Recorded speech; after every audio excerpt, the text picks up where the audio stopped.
Hanyas vagy? 62-es? Ezzel a címmel jelent meg egy cikk az Indóház magazin 2006 májusi számában, amely pontosan arról szól, mint alapborítója. Selje és Közép-Rigóc között elment az utolsó vonat. Pontosan 20 éve, 2006. május 7-e óta nem koptatják menetrend szerinti személyvonatok kerekei a Selje és Közép-Rigóc között húzódó vasútvonalat. Ebben a videóban a 62-es múltjáról, jelenjéről és jövőjéről lesz szó. A 62-es vasútvonal egy ormánságban kanyargó vicinális volt, amely villányt kötötte össze Harkányon, Siklóson és Sellyén át Barccsal. A vonalat a Dráva-völgyi Hévtársaság építette. Az első keleti, Siklósig tartó szakaszát 1910. július 31-én adták át, amely ekkor még nem villány, hanem Baranyavár-Pélmonostor állomásról indult. A vonal Siklóstól nyugatra fekvő 74,1 km-es szakaszát pedig 1912. november 6-án adták át a forgalomnak. Kiegészülve a korábban megépített 29,8 km-es szakasszal Pélmonostor és Közép-Rigóc között 103,9 km-en utazhattak az ormánság lakosai és szállíthatták el a térség mezőgazdasági termékeit. A trianoni béke következtében Bermen és Pélmonostor közé államhatár került. Így a 62-es keleti szakasza egy zsákvonallá vált, mivel az utódállamok nem vették fel az említett szakaszon a forgalmat. A délvidék 1941-es megszállását követően ismét a teljes vonal Magyarországhoz tartozott, így a teljes hosszon felvehették a forgalmat. Érdekesség, hogy ennek ellenére az 1943-as menetrendkönyv a vonalat 2 külön számon tartja nyilván Siklós szakasz határral. A várostól nyugatra 51-es, keletre 55-ös. A párizsi békével itt is visszaállt a trianoni határ, így a 62-es újból zsákvonallá lett. A 60-as években Berment határában egy új cementgyár épült, aminek kiszolgálása érdekében Nagyharsányi elágazás néven kitérőt építettek a vonal utolsó állomás közébe. Innen Villányig mintegy 10 kilométeren egy teljesen új pályaszakaszt is építettek a rajta fekvő Bermendi cementműállomással együtt. Innen lehetett megközelíteni a gyár állomását, Bermendi cementmű gyártelepet, valamint innen távkezelték Nagyharsányi elágazás váltóit is.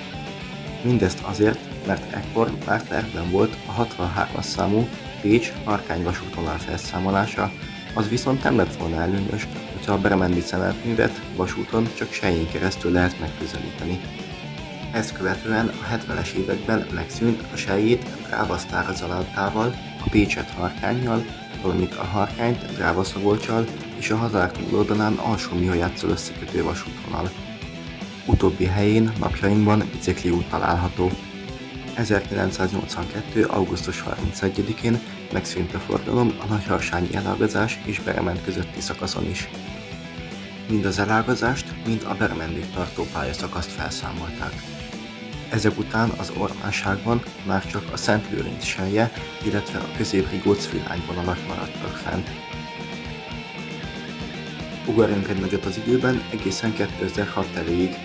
Ekkor jelentek meg a hírek, melyek szerint a 62-es nyugati, Sellyétől Közép-Rigócig húzódó szakaszán még a nyár előtt le fog állni a személyforgalom. Hiszen a lassan döszögő személyvonatokon, melyek a községek határában, vagy még attól is kijebb álltak meg, szinte nem utazott senki, teherforgalmi jelentősége pedig szinte egyáltalán nem volt. A csekély járóforgalomnak köszönhető az is, hogy Harkány és Vajszló, valamint Drávafok és Közép-Rigóc között gyakorlatilag az építés óta nem nyúltak a vonalhoz. 23,6 kg/folyóméteres így jellegű sínek voltak a pályában, amelyet a 10-es évek elején fektettek le, leszámítva azokat, amiket 1884-es évjáratóakra cseréltek. A pálya egyedül a Vajszló, Selye, Drávafok, illetve a fiatal Nagyharsány villanyszakaszon volt elfogadható állapotban. Itt nagyrészt 60 km/órával járható, 48 kg/folyóméteres sínek vannak. A felújítások elmaradásának köszönhetően a Közép-Rigóc és Drávafok közti szakasz pályáját az utolsó évben lényegében már csak a Szentlélek ereje tartotta össze, de az is csak éppen.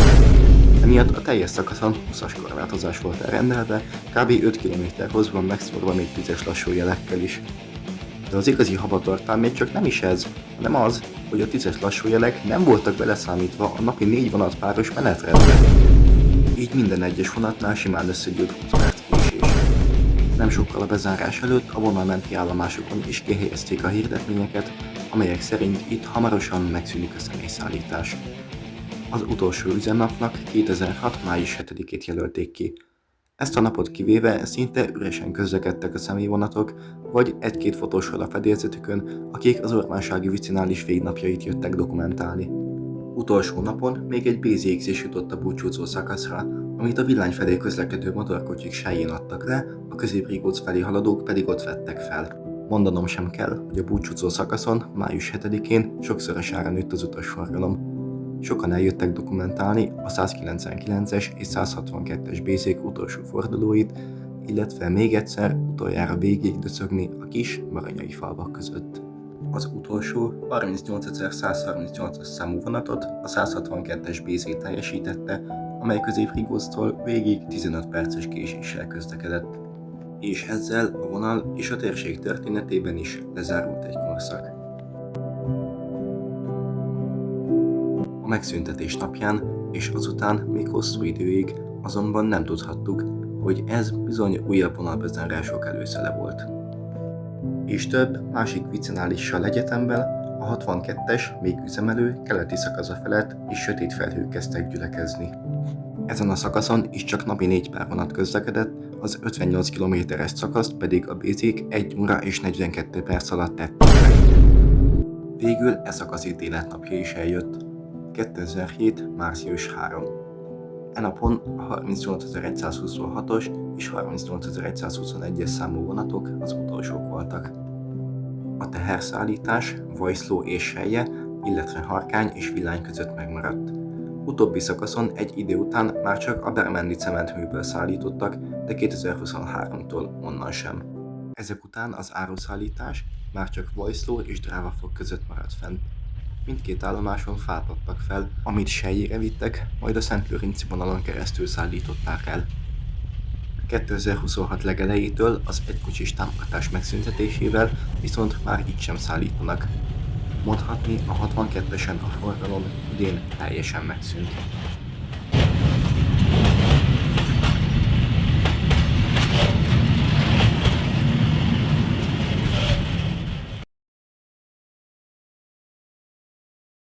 És itt tartunk most. A vonal néhány éve még teherforgalomnak fenntartott szakaszain kívül a pálya járhatatlan, teljesen benőtte a növényzet. Nyilván nem tett jót sem az űrszelvénynek, sem az sem a felépítménynek a több évtizedes szüneteltetés. Bermendi cementmű, Harkány, Kétújfalu és Közép-Rigóc közelében egyes átjárókból már kiszedték a sineket, helyüket leaszfaltozták. A még álló felvételi és egyéb épületek legnagyobb része üresen, funkciótlanul várja sorsát. Most Kémes, Sámod és Kétújfalu épületei láthatók.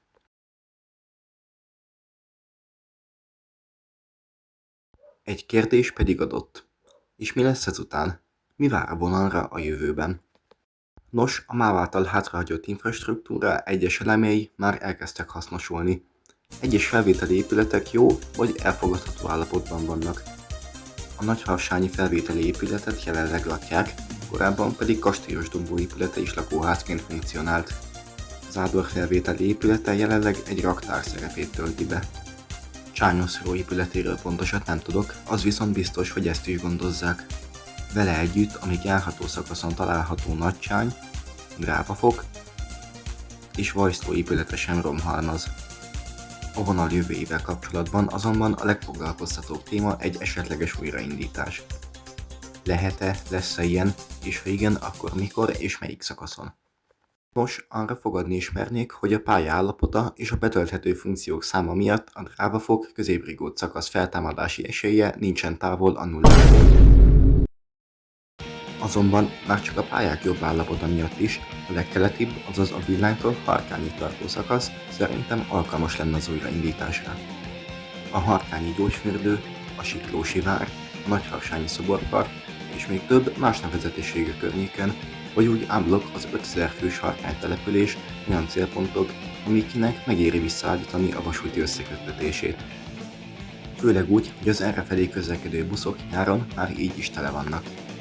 Bár az is tény, hogy Harkánynak úgy lenne a legjobb vasúti összeköttetése, hogyha visszaépülne a Pécstől odáig tartó vonal, amit én a képen látható módon képzelni kell, és aminek szerintem szintén lenne értelme. Illetve én még esetleg a Harkány és Selye közötti szakasz feltámasztását is el tudnám képzelni, elegendő mennyiségű hivatásforgalom és pályafelújítás fejében. Egy szó mint 100. Ennek a vonalnak változatos múltja és sokféle lehetséges jövőképe van. Viszont közülük általában az lesz a legvalószínűbb, amelyik mögött elég politikai akarat is található. Ez a videó ennyi volt. Ha tetszett, csapass egy lájkot és iratkozz fel, ha nem, akkor is. Találkozunk legközelebb, sziasztok!